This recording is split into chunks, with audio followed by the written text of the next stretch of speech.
श्री शशिकांत विश्वकर अतिथि परिचय एवं सम्मानित अतिथि प्रिय जिला जज अतिथि परिचय सागे सागे संपादक अनुरोध करी से स्वागत भाषण प्रदान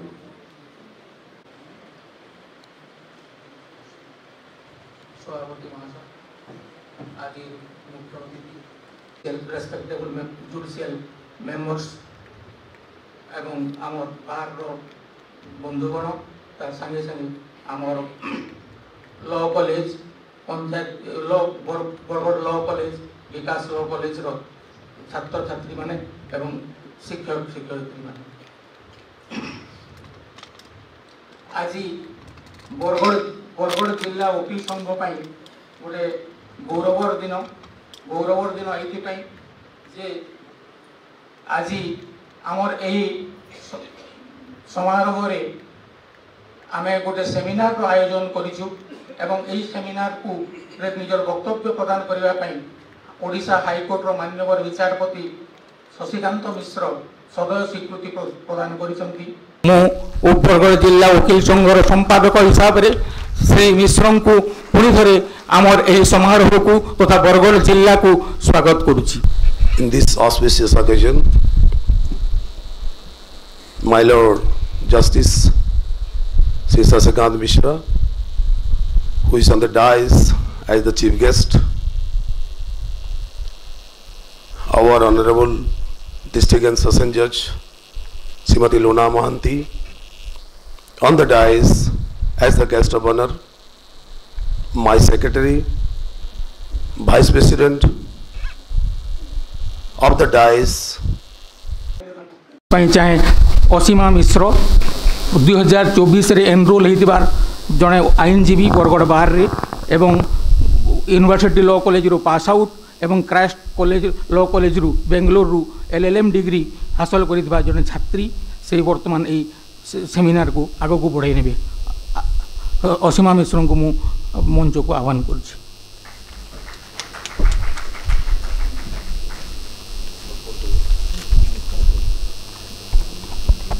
Namaskar everyone, respected dignitaries on the dais, esteemed members of the bench and learned members of the bar and distinguished guests and my dear colleagues.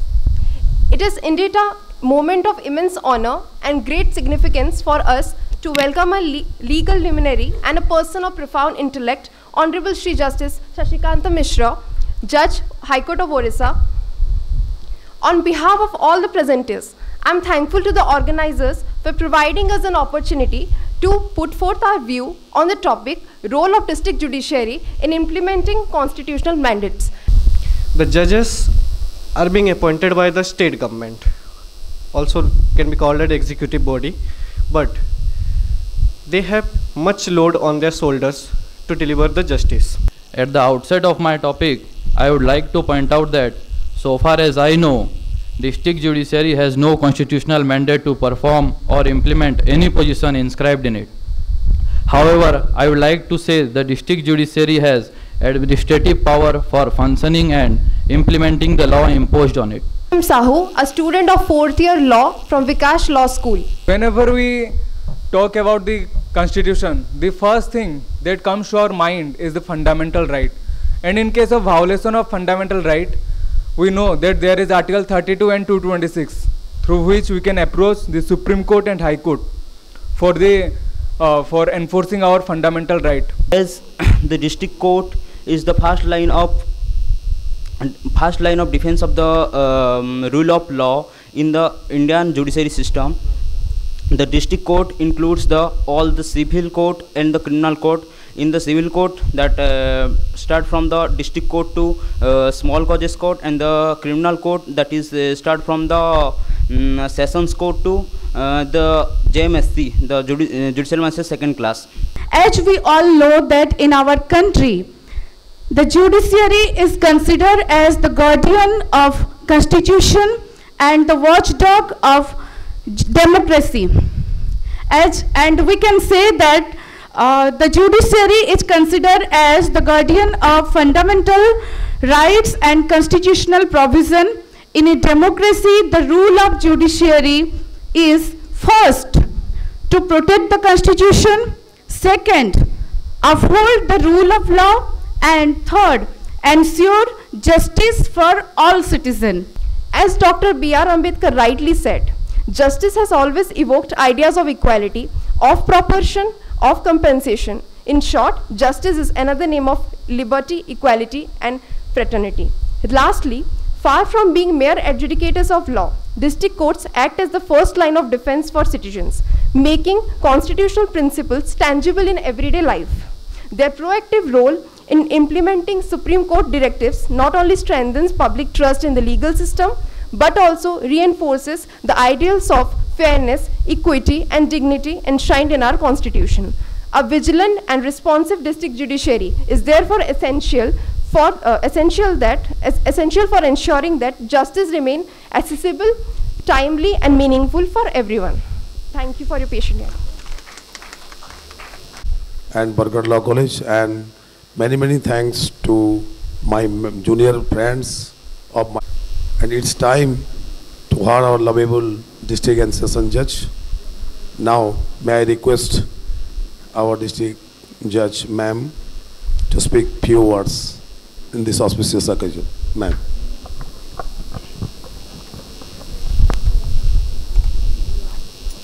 Quiet, please.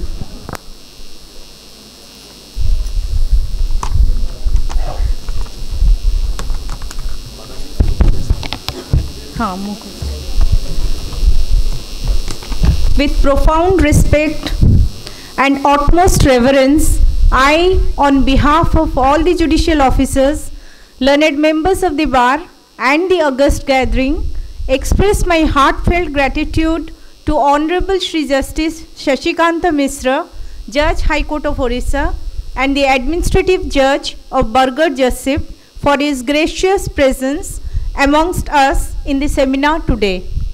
I also extend my namaskar to the august gathering present here in the seminar.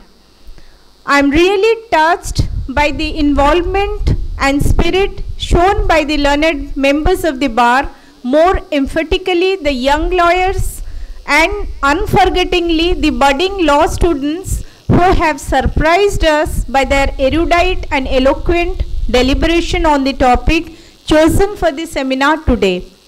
I must confess that this is the first seminar organized by the Bar Association Bargarh during my tenure of 2.5 years at Bargarh today. Needless to say that this day has been possible for the encouragement and advice of our Honorable Administrative Judge to conduct a seminar where we can assemble for a discussion on legal topic rather than any other formal event to mark the day. This is an auspicious day for all of us as we have our Honorable Administrative Judge amongst us to enlighten our spirit and enthusiasm. My Lord has been kind enough to spare his valuable time for us despite his hectic and busy schedule, as my Lord is always ready for the development and betterment of the justship and readily comes forward for encouraging young lawyers, judicial officers and learned members of the bar to rise in the mainstream. From the first day itself, my Lord has been encouraging us for seminars and discussions on legal topic which would benefit the fraternity in positive manner, and only on behest of my Lord, this seminar on the topic role of district judiciary in implementing constitutional mandates has been finalized. As we all know, and much has been also spoken, Constitution is the supreme law of the nation. It is the parent statute of all statutes of the country. It defines the fundamental rights, duties of citizens and provides for legal protection in all spheres. True in its perspective, it is the district judiciary at the grassroots level which ensures implementation of the constitutional mandates which has been prescribed by the Constitution. The judiciary is one of the three pillars carved out by its federal structure, upholding the spirit of democracy. Indian judiciary is a three-tiered system comprising of the Supreme Court at the apex, the high courts in the state level and the subordinate courts at the district level, each upholding its own share of responsibility in the dutiful implementation of constitutional mandates. The district judiciary is the foundation of the judicial system, thus playing a monumental role in the implementation of the constitutional mandate. The district judiciary is the judicial forum having the power to accept and appreciate evidence and is solely responsible for dispute resolution and judicial trial at the base level.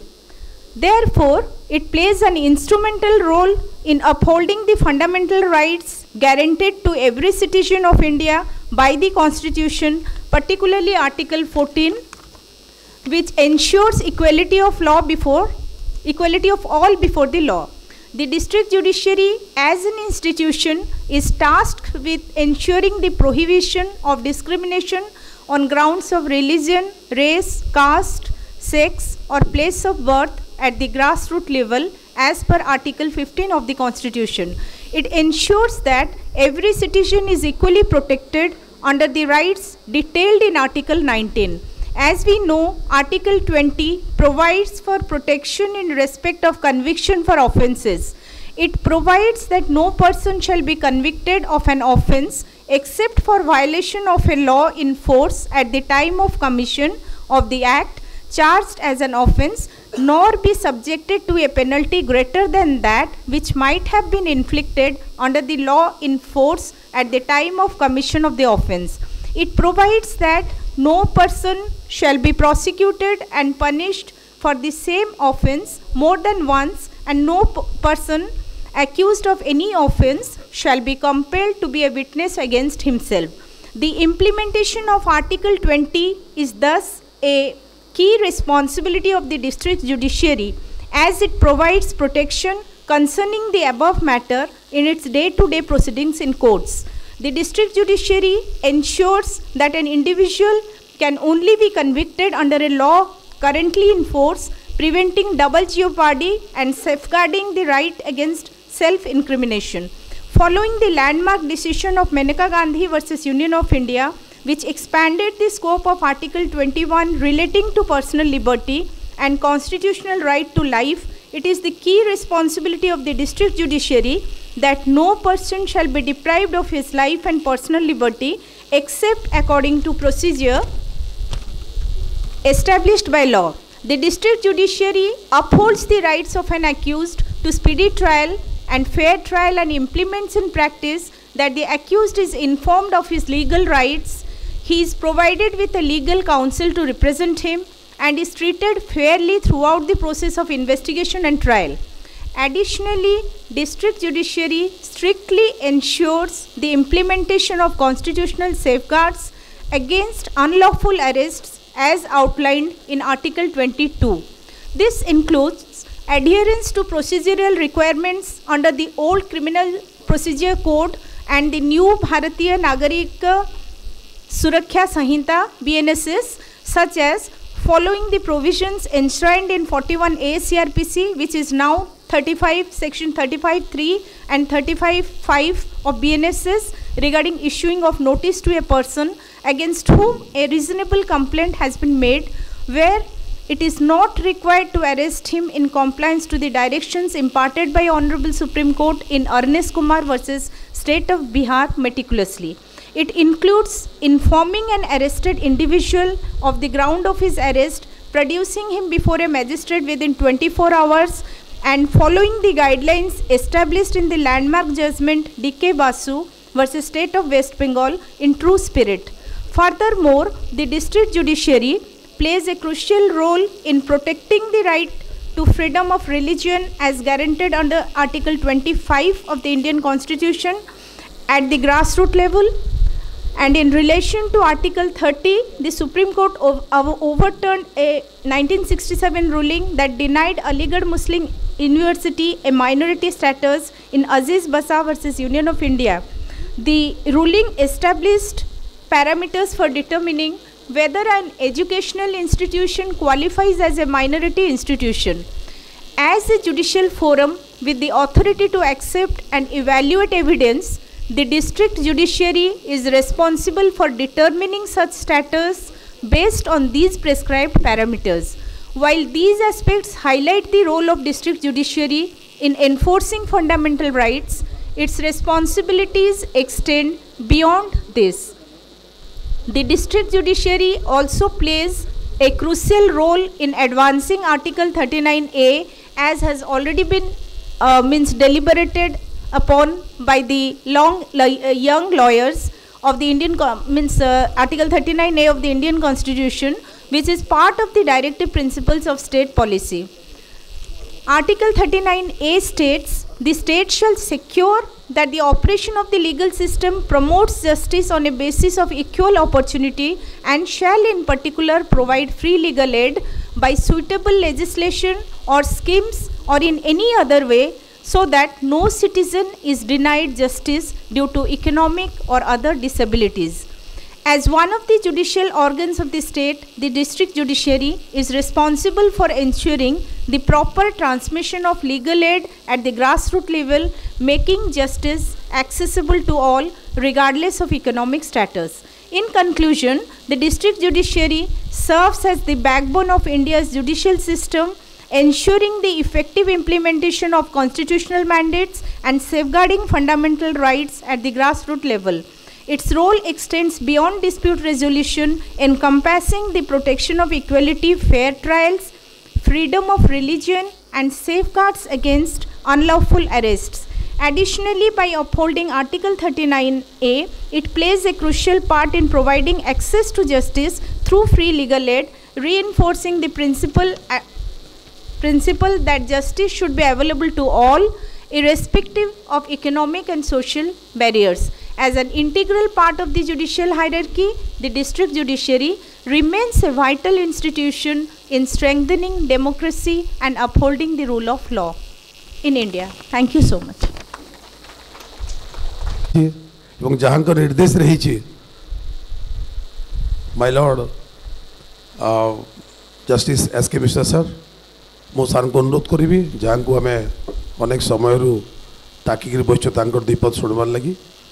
Now I request my lord justice Mishra sir to speak few words.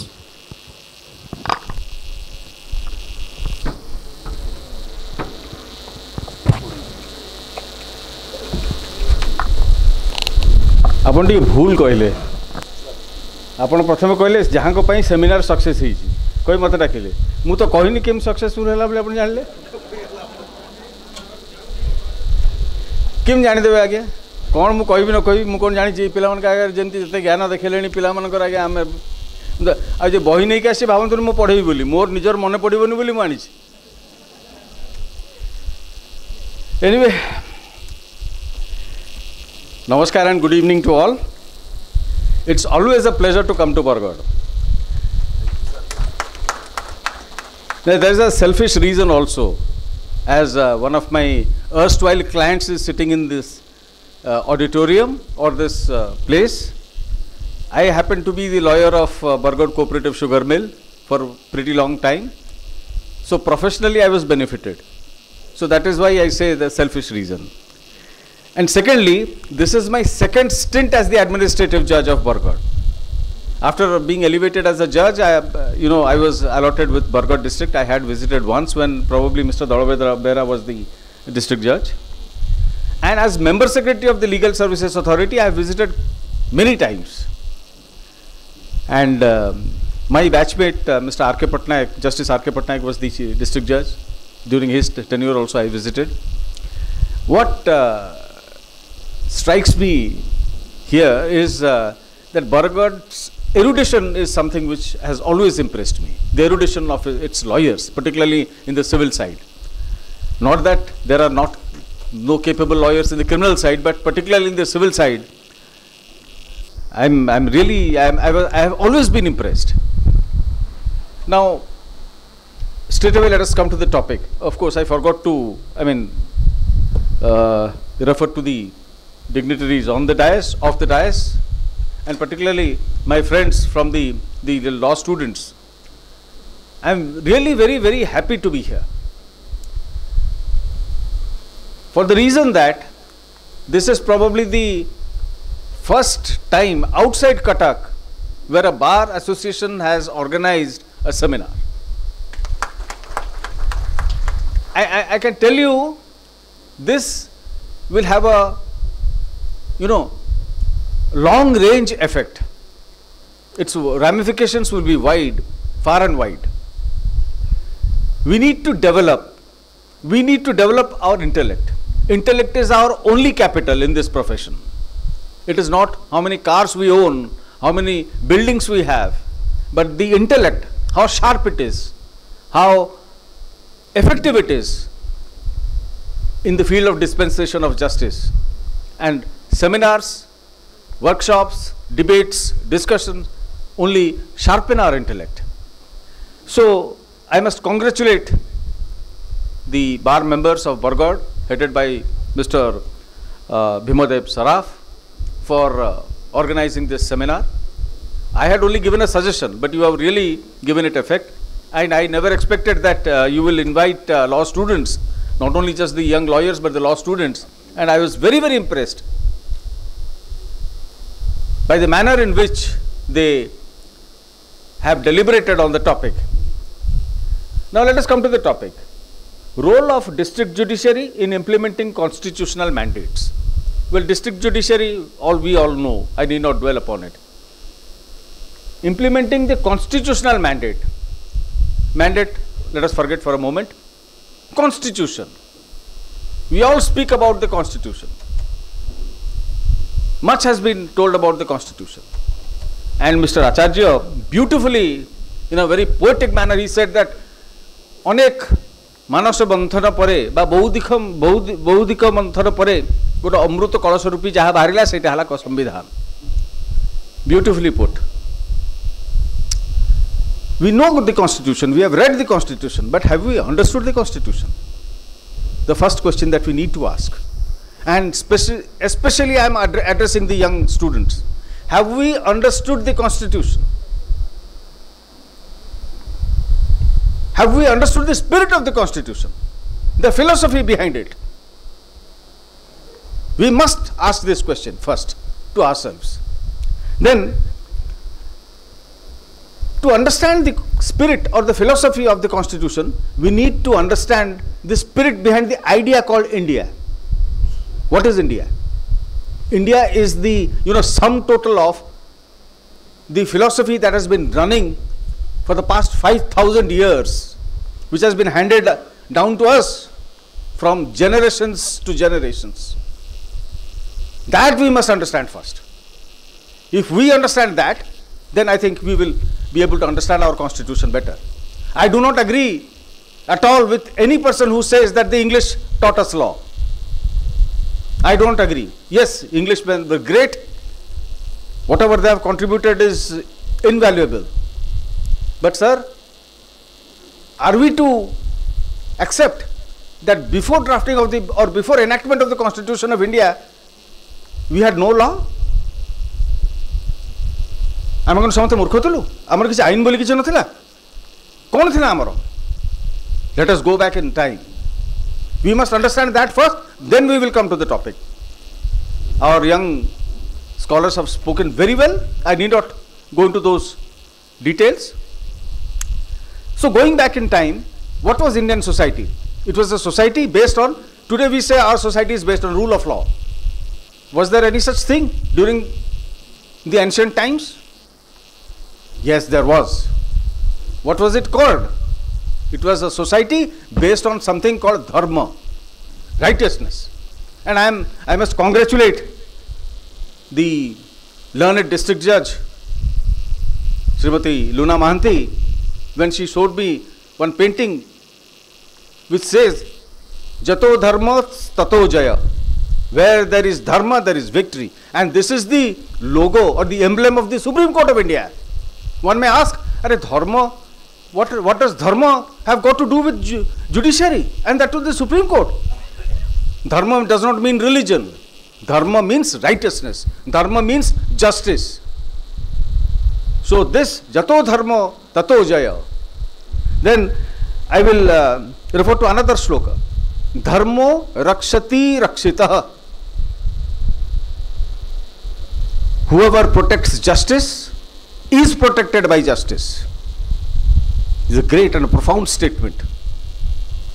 This is not something, 30, 40 years ago somebody had just coined this shloka. No, this has been running through generations from the millennia.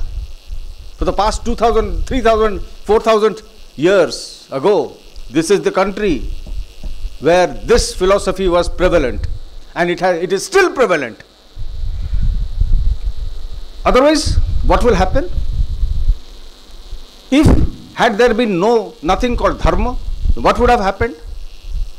It would have led to a situation called Matsyanaya. I was talking about it today, where the bigger fish swallows the smaller fish. Boda macho sana macho go khaye. It normally chhadi dele samate se karibe.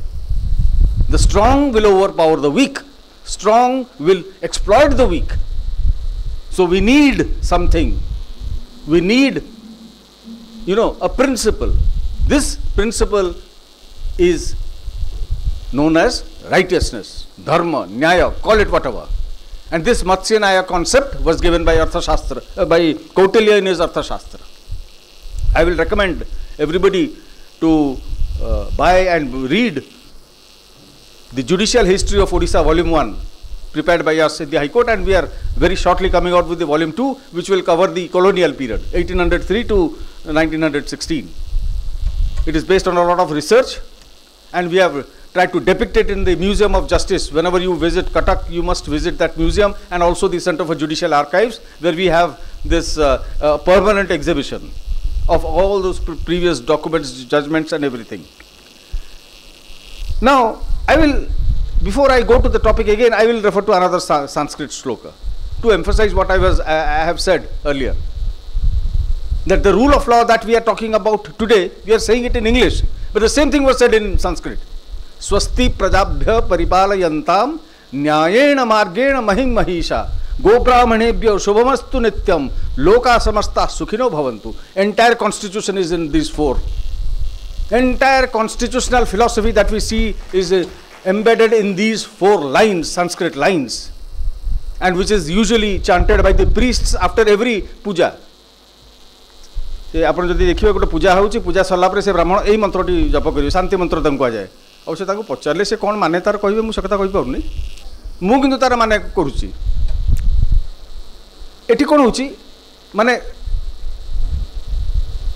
good wishes are being given to such a king who rules over his people. Swasti prajabhyo paripalayantam. Paripalayantam ne tanku palana karanti.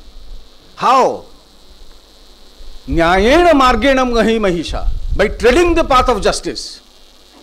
Go brahmanebhyo shubhamastu nityam. Go and brahmana means the intellectual and material resources of the country are protected. equally distributed. Loka samasta sukhino bhavantu. Maximum welfare to maximum people. Is it not the Constitution? What else is Constitution? So to say that we have borrowed the Constitution from other countries, yes we have. It's in form, yes we have, and we are thankful to those countries for giving us the idea. Then, in fact, so as I was just again, I'll go back to that Matsya Nyaya concept. So even though the ancients, they knew that dharma is the bedrock of the society, yet there will be violations. There will be violations. The situation called Matsya Nyaya, where the strong will try to overpower the weak, exploit the weak. So the king had two duties. Praja Paripalana, as I had said, Dusta Nigraha, Sista Paripalana. The violators of law have to be punished. That is where the criminal justice comes into play. Sista Paripalana, the welfare measures taken by the government. How? The Constitution says so. Directive principles of state policy, one young man was referring to it. If you read it, these are the principles on which the governance has to take place. This state has to govern. So, and even Lord Krishna in the Bhagavad Gita says, Dando Damayatam Asmi Niti Rasmi Jigisita. Of the punishers, I am the scepter. I am the power of the punishers. And today, can the sub-collector or the collector, can he send a person to prison? No. Everybody knows he cannot. Can the President of India send somebody to prison? After all, she is the President of India. Can the Prime Minister do it? No.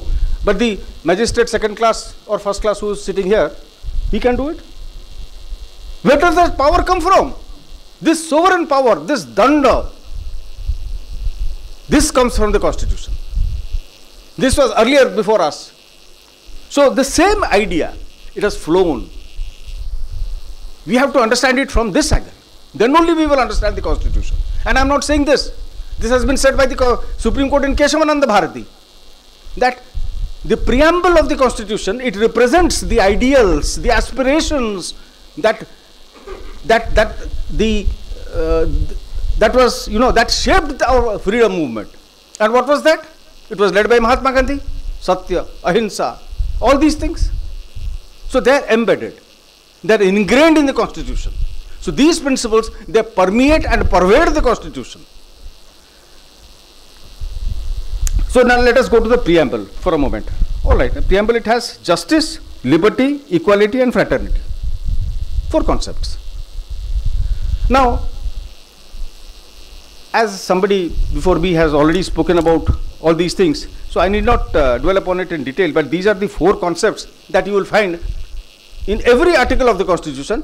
There will be an underlying, presence of either of these. It has also been said, so now we come to the district judiciary. We often say that Constitution is for the constitutional courts, like the High Court or the Supreme Court. The district judiciary has no role to play. In fact, one of our speakers also said that the Constitution, it is to be dealt with by the higher courts. The district judiciary only has an administrative role or something like that. I am sorry, young man, I am unable to agree. I will prove how whatever I am trying to say, I will prove it with examples. Now, why are they, first of all, let us know, why are the High Courts and Supreme Court, why are they called constitutional courts? When the district judge, appointment of district judge is also governed by the Constitution. Article 234 and 233. 233 is the appointment of district judge. Article 234 is the appointment of judges other than the district judges. So, and High Court judge is also appointed by, as per Article 224. So, where is the difference? The difference is that the High Court has the power under Article 226, Supreme Court has the power under Article 32. That power the district judiciary doesn't have. That is why it is called the Constitutional Court. But to say, even if it is not a constitutional court, it does not have a constitutional mandate to implement, would be wrong, according to me. And as the young girl here, your name, Misra, Asima Misra, has pointed out the articles, and some of you also have referred to these articles. The learned district judge has also. I will just briefly state those articles for you. Article 19, Article 14, 19, 20, 21, 22 and 39A. These are the important articles. Now, simply by saying that these are the important articles, this article says this article says that, and in this case Supreme Court said this, well, I don't think the intellect will be satisfied. The proof of a pudding lies in its eating. Give examples. Please find out how the constitution works in our daily life in the district courts. Now let me tell you, there is a case in which there are two accused persons. One of the accused persons has been granted bail, the other accused person on the same footing, his bail has been rejected. There is a violation of Article 14. He says that I am entitled to equal protection of law. On the same case, had there been a difference, because equality cannot be between unequals, that is the law. But if he is equally placed, he said, you have granted bail to my co-accused, you are refusing me. Again, a person on the same set of evidence has been acquitted or convicted. Another person on the same evidence, if a different view is taken against him, then that will be violating his equality, the right under Article 14. We will then go on to Article 19(1)(a). 19(1)(a) is the right to freedom of speech and expression. Now, this is a right which sometimes we don't take very seriously, in our courts at least, which comes from the right of being heard. I must be given a fair hearing. I must be given a reasonable opportunity of being heard. मोर जा कहबार अछि मते कहबाक दियौ बाजे कथा कहले मु सुनिबिनी सेटा ठीक अछि किंतु जहा जुक्ति जुक्त what is relevant to the case, I must be given an opportunity. This will violate Article 19(1)(a). Yes, apart from the legal provisions that we have, according to me, this will violate also Article 19(1)(a), because an expanded meaning is always given to the fundamental rights. Then we go to Article 20. Article 20, learned district judge has very succinctly summarized the article, where it basically has three important aspects. Between Article 20, 21 and 22, the whole criminal jurisprudence is covered. That must be understood first, both by the lawyers practicing in the criminal side as well as the judges, trial court judges who are dealing with criminal matters. It speaks of three things. Ex post facto law, that a person can be tried only as per the prevailing law. Ex post facto law. Then double jeopardy. There are two concepts, autrefois acquit and autrefois convict. The corresponding provision is there in the CRPC rather. And don't ask me about BNSS because I don't know. I am not dealing with criminal matters now, so I don't know the new provisions. But CRPC, yes, maybe. And I also have brought the book with me, lest I forget. So, double jeopardy. Then third is self-incrimination. No person can be compelled to be a witness against himself. This has to be read with Section 132 of the Evidence Act. I have had the occasion of delivering a judgment in this regard, in this context rather, and I will ask our young friends to read a judgment which has arisen from Odisha High Court also, Nandini Satpathy versus P.L. Dani. Wonderful judgment. It's a bit long, of course, but you must read this judgment. This right against self-incrimination is available, but to what extent? Supposing an accused, then he will say, he will not, any witness, he will say, I will not answer anything because I am protected. Can he say that? No, he cannot say that. That is where the Evidence Act comes into play. These things are there in the constitution. Day in and day out the trial court judges do it. You as criminal lawyers, you every day you are dealing with it. You may not say so, but you are dealing with it. I will then go to Article 21. I have consciously left out Article 22. I have consciously left out Article 21. I will deal with it a little later. Article 22, there are three aspects. One is the grounds of arrest that you know. I think you have pointed out about that grounds of arrest. A person immediately when he is arrested, then the grounds of arrest must be told, so on and so forth. What is important here is legal representation. He has the right to be represented by a counsel of his choice. That is available. That is a fundamental right. Then he must be produced before the nearest magistrate within 24 hours. I remember there was a case when the accused was produced before the judge. He said, and the judge has to write, the accused being produced before me complains of this much has been written by the bench clerk. Dash लिखाई थी वो ill treatment से खाली आमे खाली no बोल लिखी दो उसी no ill treatment. हमें नो भी लिखी लाड़ू को हटात से कोई लेना नहीं साहब मुझे कुछ बोलना है. क्या बोलना है आपको? ना 5 दिन हो गया हमको बैठा के रखे हैं थाने में, पीट रहे हैं. 5 दिन हो गया. 24 आवर्स तो छाड़ो 24x5 जहाँ अपने हिसाब करूँ से घंटा से रख चिंता ना रहे. अच्छा सब इंटरेस्टिंग है वकिल किसी कहूना देखो तो केते बड़ violation of the constitution. CRP से अच्छी section 57 if I remember. What is this? तापरे पुलिस कौन करेंगे ना अटकई रखिए मेमो ऑफ अरेस्ट करेंगे 5 घंटा पर से पुणी गणवे. I have delivered a judgement in specifically on that in this context. The starting words of my judgment are when can a person said to be under arrest? I asked that question. Supposing a police calls a person and detains him and later says that आम तो खाली बसई retain करूँ आम कौन arrest कलु राति 11 बेलू 5टा बेले आम आनीचु ताल से पचारे कथा पुलिस बाबू को जे आज्ञा से आपको कहीकि पान खंडे खावाई कि चा टे पीवा जा पार था नहीं पार था कहीं ना लिबर्टी कर्व है. His liberty was curbed. The moment his liberty is curbed, he is under arrest. What clerical administrative work you do by preparing a memo of arrest is your business. We are not interested. We are interested in what Constitution says. Constitution says within 24 hours he must be produced before the court. You cannot manipulate because it is a constitutional right. And who says? Who is going to enforce it? The High Court? No, it is the district court, or I mean the district judiciary, the trial judge. Before the judge,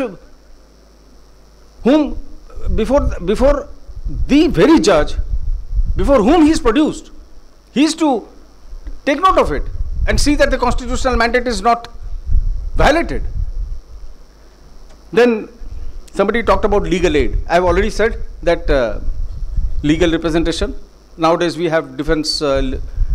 Legal Defense Council and but legal aid, Article 39A, the state is under obligation to provide legal aid, free legal aid. And in fact we have the Legal Services Authorities Act. If you compare the preamble of the Legal Services Authority Act with Article 39A, you will find verbatim same, line by line it is same. Please read it, and you are the DLSS secretary, please read it. Article 39A, compare it with the preamble of the Legal Services Authorities Act. It is straight away it has been taken from the Constitution. Who is going to implement it? The officer here is implementing it. I am not implementing it. He is implementing it. So the district judiciary is implementing it. Then we come to the final fundamental right, or which is the, according to me, the greatest mandate of the Constitution to protect the right guaranteed under Article 21 of the Constitution. Well, it is such a vast subject that one can go on and on. It guarantees, liberty, life and liberty. Now, life can have an extended meaning. Liberty may have a restricted meaning, but life itself can have an extended meaning.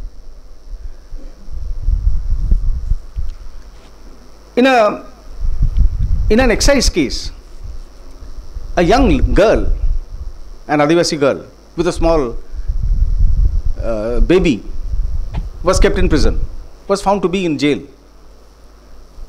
When the matter was inquired into, it was found that she was arrested on the commission of committing the offence under the Bihar and Odisha Excise Act. What? For 21 litres of that liquor. When the magistrate was asked, his reply was, no, I can grant bail up to 20 litres. Beyond 21, beyond 20, I will reject it. So I asked the magistrate whether you are a magistrate or a clerk.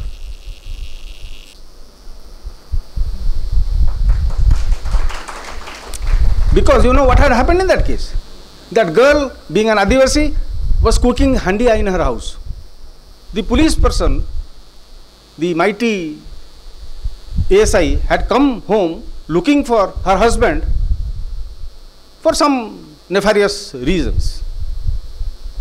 Not having found that person, he picks up the young lady who is with a breastfed child, books a case, 22 or 23 litres, throws that gentleman into, that lady into prison. And this gentleman, the magistrate, who is supposed to, implement the constitutional mandate, promptly rejects the bail. You see how great injustice was done. We don't know, right under our eyes. Every day, day in and day out, this constitutional challenge is posed to us. Don't think that constitution is to be interpreted only by the High Court and Supreme Court. Whatever I have said, these are all day-to-day examples. Then a person was inside a jail, having been convicted of the offence of rape. Now he has a right to file an appeal. There is no doubt about it. Whether he will win in the appeal or lose in the appeal, we don't know. But he has a right to file an appeal before the High Court. Now, what has happened is, he has not got a copy of the judgment, so he can't file an appeal. Even though a jail criminal appeal can be filed, nobody is bothered. His lawyer has taken away the copy given at the time of conviction and has not taken any further steps. The district judge visits the jail, talks with everybody, car कोण problem है Chico से कहला, nothing was done. So by the time the matter could be realized, the seriousness of the matter could be realized and an appeal could be filed, it was delayed. You see how we are violating. Day in and day out, how, unless we are careful, we may violate. And as you say, as I have already said, that we are giving an extended meaning to life. So that is why the district judge and of course the other officers, they visit the jail every month to see under what conditions these inmates are living. There are countries where jails are, I think zoos will be better than jails.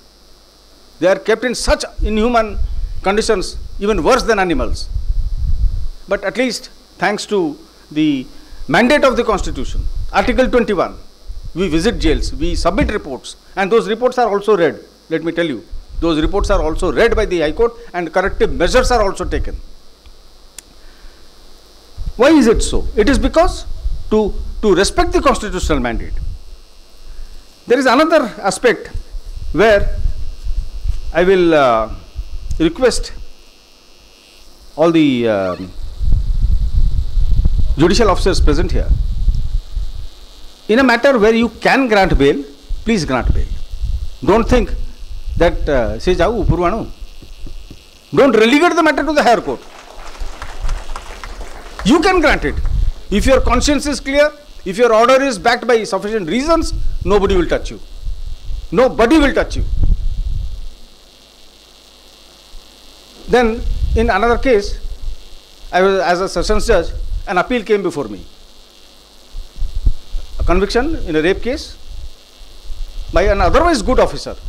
But when I went through the judgment, It was a clear case of acquittal. There was absolutely no evidence. Then when I had the occasion of talking with the gentleman, I said, how could you convict that person? He said, sir, I knew, but why should I do that? Let it be done by the Sessions Court. Serious violation of Constitution. So, this is where we must open our eyes. The Constitution, again I say again and again that it doesn't work only in the High Courts or the Supreme Court. It works here, sir. And as the young girl said, we are the first responders. The first line of defense. And somebody said about the speedy trial. Today, in fact, we were discussing, and we seriously review every month. The statistics are placed before us. We review. We try our best. Our officers are working very hard to see how these cases can be disposed of, and of course the lawyers are also cooperating. And I will take this opportunity to request the bar members, please extend your cooperation, so that all matters like 40-year-old matters, 30-year-old matters, they can be disposed of early. Because you see, in NDPS cases, 20 kgs is the commercial limit, commercial quantity. Up to 20 kgs, nobody gives bail. I am sorry, beyond 20 kgs, nobody will grant bail, because Section 37 is a bar.